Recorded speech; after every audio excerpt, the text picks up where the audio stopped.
seguinte história que estou prestes a contar é real. Descreve os fatos que ocorreram em um trágico acidente em um acampamento de verão em torno de 1954 na cidade de Osaka, Japão, que matou 7 crianças. Sim, o mesmo local onde os eventos ocorrem em Digimon Adventure. Na tarde de 13 de agosto de 1954, um relatório estranho de causar calafrios atingiu a sede da polícia em Osaka envolvendo um acidente na periferia da cidade, perto da cachoeira Ogama. O relatório incluiu uma descrição do acidente, onde aparentemente uma enchente repentina do rio Naka arrastou ferozmente 7 crianças, levando-as rio abaixo até o infeliz destino que lhes aguardava, a morte. O relatório indicava o falecimento de 2 meninas e 5 meninos. Os nomes das crianças estavam anexados em uma página separada. Yagami Taishi, 11 anos de idade. Izida Yamato, 11 anos de idade. Takenouchi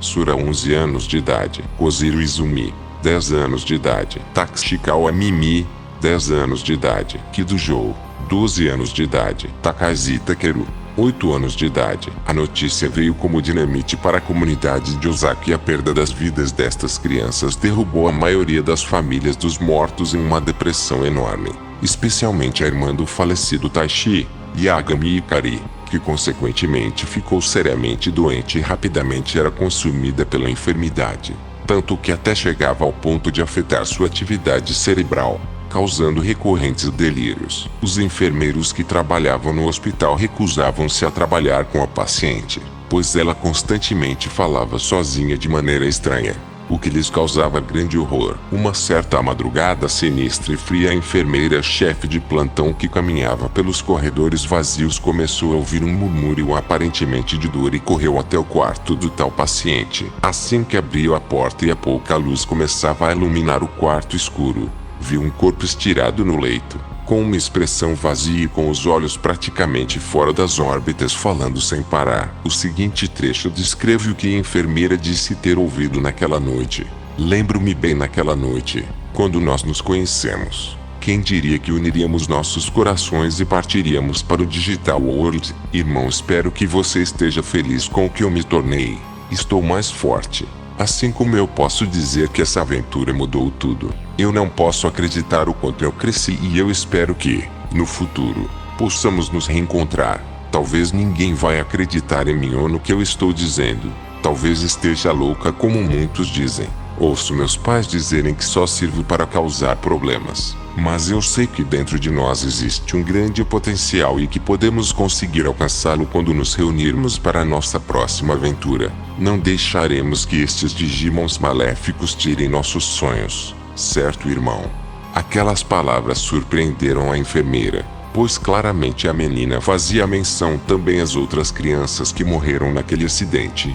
Mas sabia-se que a menina jamais teve contato com os demais falecidos e sequer teria estabelecido qualquer comunicação com eles no passado. Ela continuou a contar essas aventuras até 1970, quando morreu de insuficiência respiratória. A história se espalhou por todo o Japão e se tornou a precursora do que hoje é conhecido como a franquia Digimon.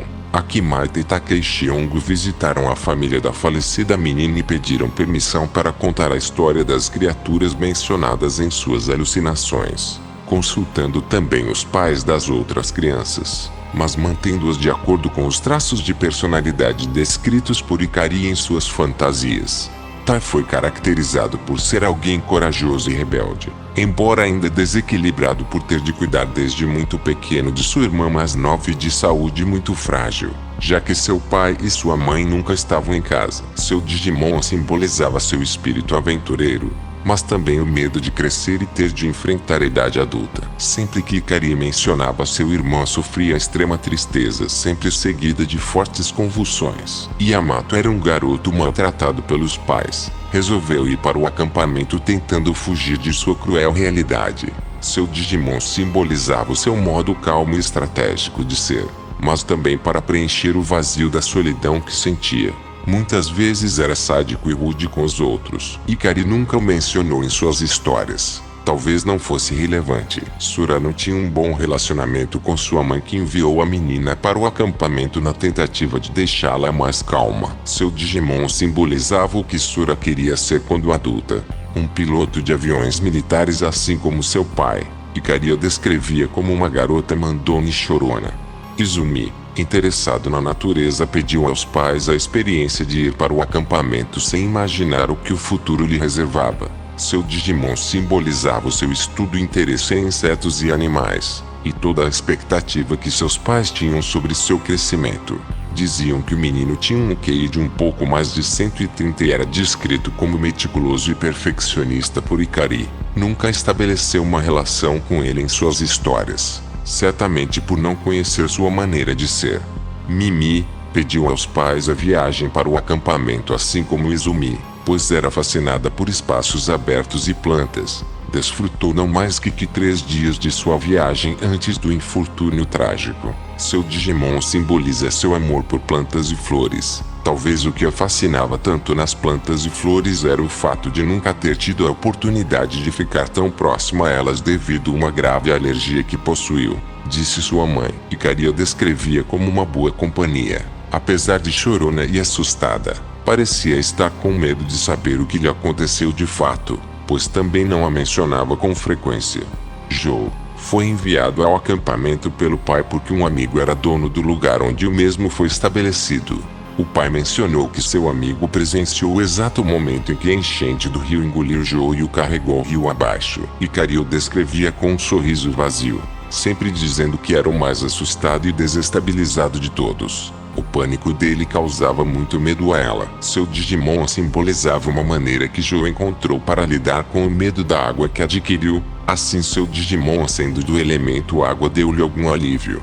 Takeru, sua mãe cometeu suicídio após a notícia e seu pai caiu em depressão após o incidente. O seu único filho tinha morrido como sua esposa e ele se recusou a falar sobre o caso, apenas concedendo o direito de Digimon. Seu Digimon representava a imagem mais próxima da inocência das crianças. Um anjo desceu e tomou-o pelas mãos depois de uma súbita morte. Ikari o descrevia como uma pessoa boa e dizia sempre brincar com ele. Nunca me dava conta do que lhe havia acontecido enquanto estávamos lá, disse Ikari. Quando pedi análise de um psicanalista sobre o que representava o mundo dos Digimons, ele concluiu que poderia ser o entendimento de Ikari sobre um tipo de limbo, o lugar para onde ela imaginava que as almas das crianças iam ao morrer e que os Digimon eram a forma que seu subconsciente representava aos anjos que as levavam até o fim do caminho, atravessando uma estrada que muitas vezes trazia a eles grandes dificuldades e tormentos, sempre correndo o risco de ter suas almas puras corrompidas e influenciadas pelo mal.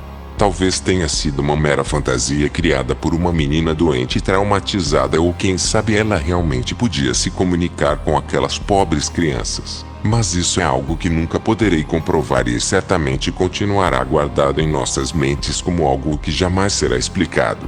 Será essa história somente um conto de terror, ou algo real que possa ter acontecido no Japão? Se você gostou do vídeo, clique em gostei, se inscreva no canal, ative o sino de notificações e compartilhe. Espero vocês no próximo vídeo. Até mais.